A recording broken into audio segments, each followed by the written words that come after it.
all right.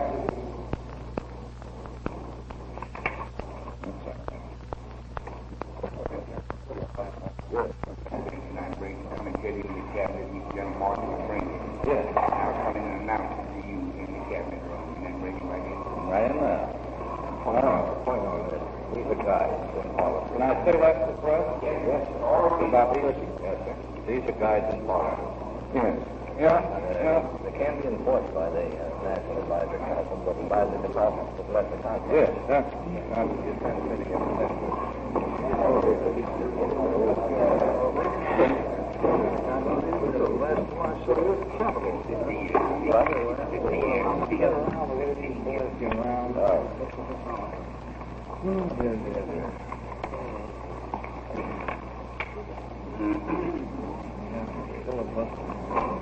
What?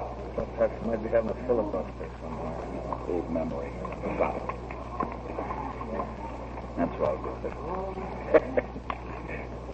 I forgot it was right on the 13th.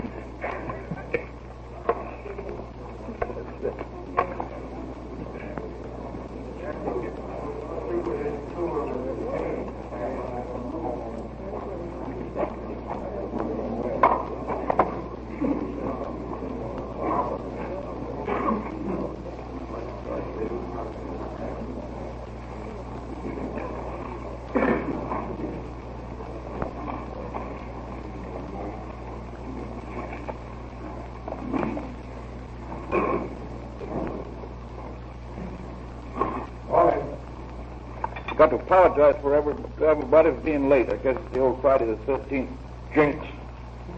I told Earl that I just plain forgot it was Friday. I've got two things here that are some interest. The first was an executive order yesterday, it wasn't a proclamation, which subjects the following additional materials to license requirements for export from the U.S. Equipment used for the production of aviation motor fuel and tetraethyl lead, or any plans or specifications useful in the design, construction, or operation of such equipment, or in connection with such processes. Plans, specifications, descriptive or technical information of any kind setting forth the design or construction of aircraft or aircraft engines. And these items are in addition to the products themselves. And Steve's got a copy of it for you. In other words, that's merely an attempt to tighten up on the processing of certain gasoline, keep it from going out except under a license. The other item is a message that's going up in just a minute, which is not for release until it's delivered either to the House or the Senate. And I can tell you about it now. I got a copy of it. Steve will have plenty of copies for you. It's for the information of the Congress, that the National Defense Advisory Commission on September 6th unanimously agreed to and adopted general principles governing the letting of national defense contracts. On August 31st, the Commission also unanimously adopted the Statement of Labor Requirements as a guide for contractors who have received national defense orders from the government. I consider these two documents to be of such importance to justify sending them to the members of the Senate and the House as a matter of information. The values of these policies and principles to the government, industry, agriculture, and labor in the country, sectionally and as a whole, will be seen at once. And then goes on, describes the general principles governing the letting of defense contracts. Third, speed of delivery. That means three things. I'm just summarizing as we go along. First, orders should be placed in such a manner as to ensure the most efficient use of each particular facility from the point of view of the whole program. B, that proper consideration be given to contributory industries such as machine tool industry to avoid creating bottlenecks. And C, that once delivery dates are fixed, assurance be given that they'll be met by the supplier. And number two, the proper quality, not quantity alone, but quality, is of prime importance.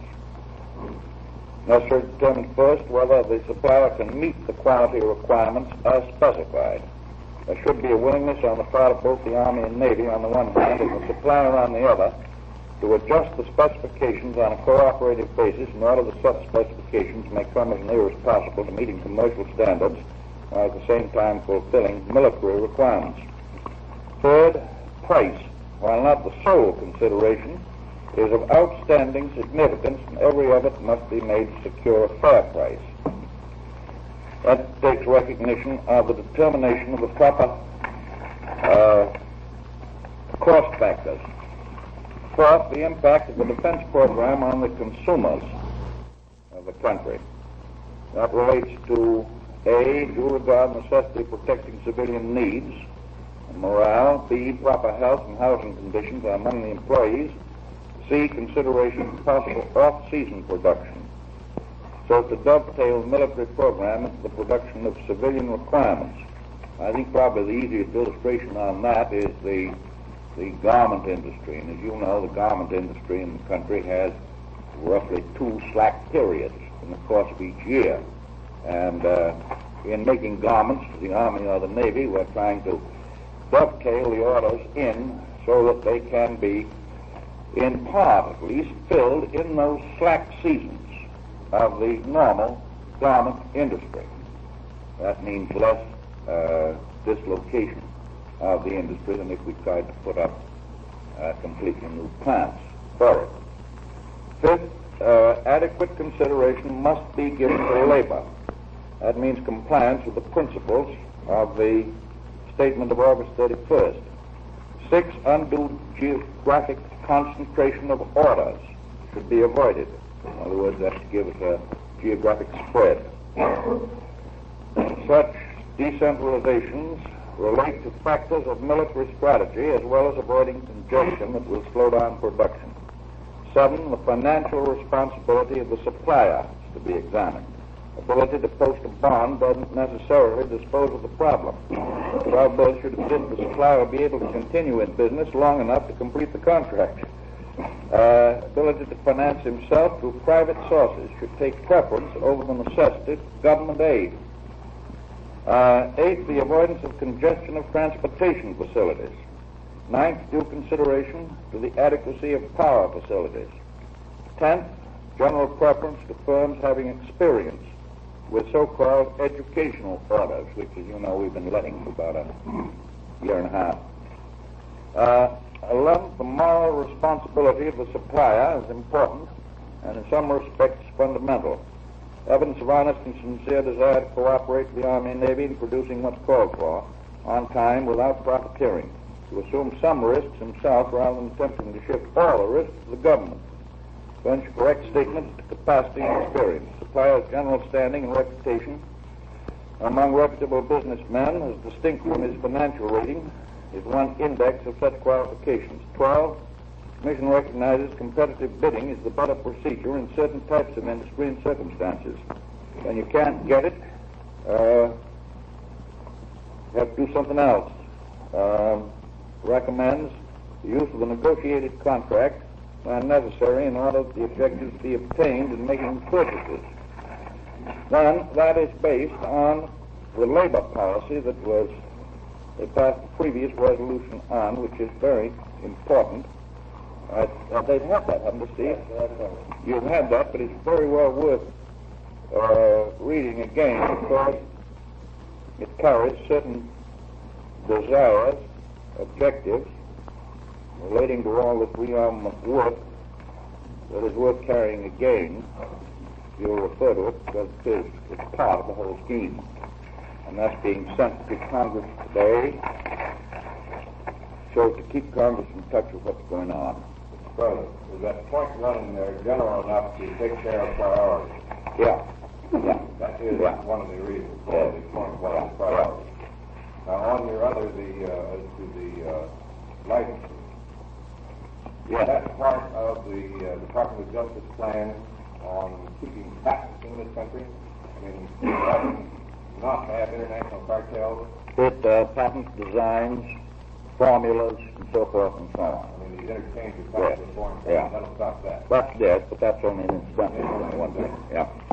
Mr. President, it reminds me to ask you, are you aware of any action that you might take with regard to scrap steel or iron in some of these licensing policies? No, there's been scrap steel and iron. There's been a great deal of, great many suggestions by people who don't know the whole story about starting a pickup campaign for tin cans, old scrap iron.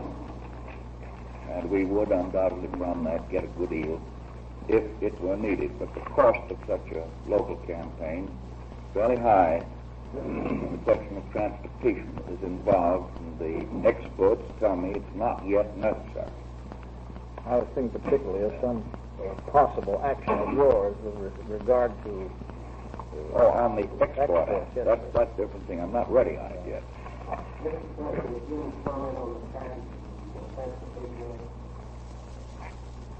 Not yet. It hasn't come to me yet. Mr. President, back again on the proclamation, is there anything in it which could be construed to limit or restrict the international circulation of technical magazines and other publications, which from time to time the past have carried certain plans of aircraft engines and designs, and in fact publish some of them that we never knew about before? I never thought of it. Better ask somebody. I don't know. Who would you recommend?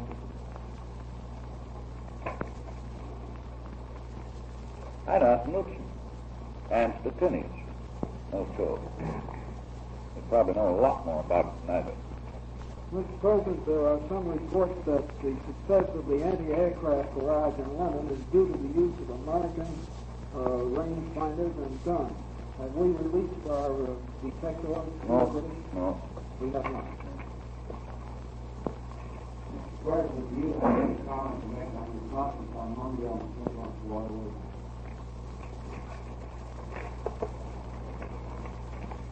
I think the only thing can be said on that, St. Lawrence, is this.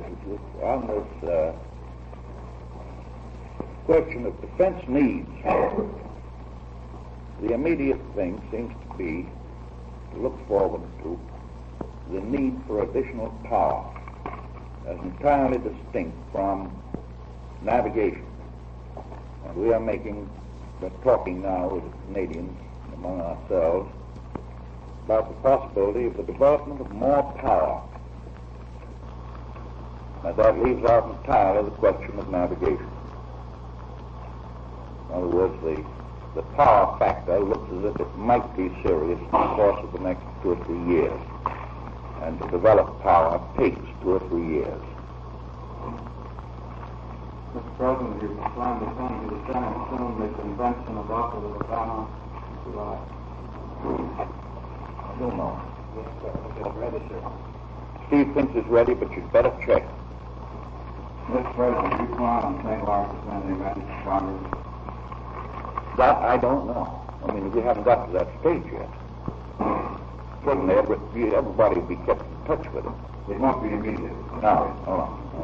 Mr. President, that wouldn't prejudice the result of the navigation in any future time. No. That's not the immediate problem before us. Have you had a weekend plan, sir, that you want to announce? Well, I thought I'd go down the river, give you all a holiday tomorrow afternoon late, and come back Sunday afternoon. Anything about your plans for next week, sir? Depends a little bit. I'm going up to the 200th anniversary of University of Pennsylvania, and whether I do anything else up there depends largely on Congress. But I'm told by the press that they might adjourn the end of next week. Well, sir, there's been was anticipated... Or recess. Now, don't get it wrong. Adjourn or recess. It's up to them. Which do you think they should do? What? Which do you think they should do? Doesn't make any difference, in my judgment, whether recess or adjourn, because obviously, if anything is needed in the way of legislation, they'd come right back whenever it is needed. Have you anything to say about the cornerstone laying at the Washington airport? I think that's on for Tuesday afternoon. Yeah. Huh?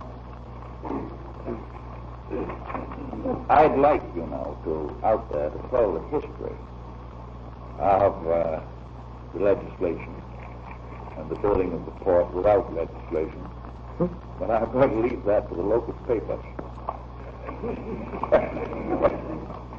Mr. President. Well, President Coolidge started it, didn't he? I wasn't around when he started. I don't know so much as when you get through that thing, there are about 4,000 or 5,000 relief workers from Washington that have got to find another job. Can you start something else? Well, scratch the old bean and give me a suggestion. Good. Commissioner Young and I are doing that. That's all right. That's fine.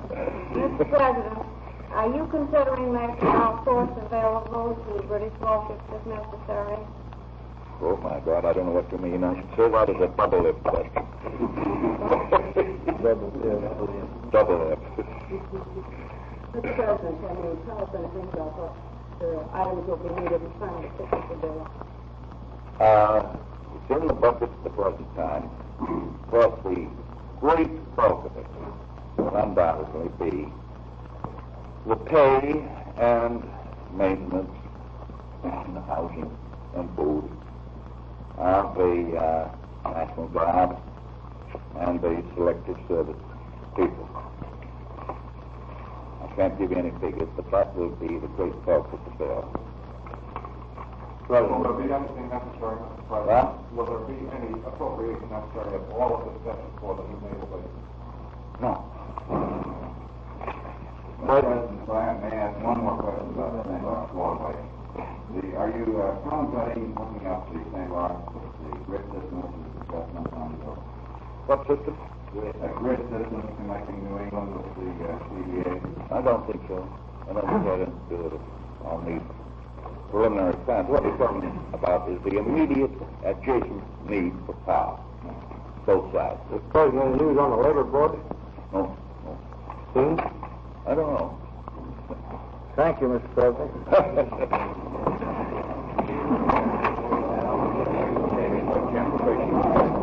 Oh, yeah. General Cushing is coming in this afternoon to get BSC in the presence of the cabinet at 3:30.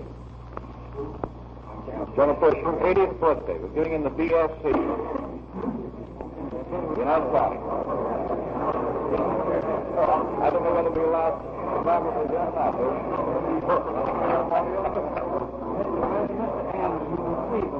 Glad to see you. That's all right.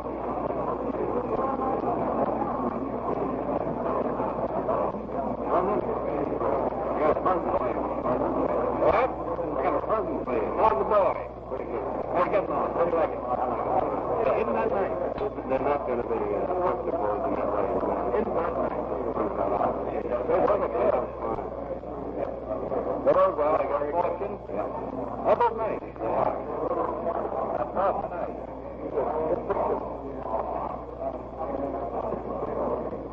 Yes, sir. All right. I'm catching out of the style. Oh, I don't bother with it. How are you? Hello, good afternoon. How have you been? I'm fine. Fine. Good. Well, how do you like this? Honestly, I think so. He says he doesn't want to rub his horns off anymore. And I won't talk to Steve in a few minutes about the things we should set to get some action on that radio commission and do this class up on him. Well, I'm going to get it out one way or the other when they're building a building. I don't want to put a radio studio in there and not have a radio. Wow. That's fine to be in the building. Yes, you see, you get ready to build it, and this thing's been in about 3 months. And the application and everything's all right, but it's just nothing happening. And there's no reason, I don't think that we can have. Where do you put the area? I mean, well, no, the area will have to be out some 5 or 6 miles west. And the studios are settled. 1 floor would be the most of that. You get the market size, it wouldn't compete with the big thing. But Next thing we got to do is put grease paint on it and all those things. Do a movie while he's delivering the radio address. that's right. I mean, but that's something to deliver on first. Thank you. I appreciate everything you can do. I've Philip Stack from California. Great friends of Kyle Sanders. He's all right, Nick. All right. You are? Yeah. Oh, yeah.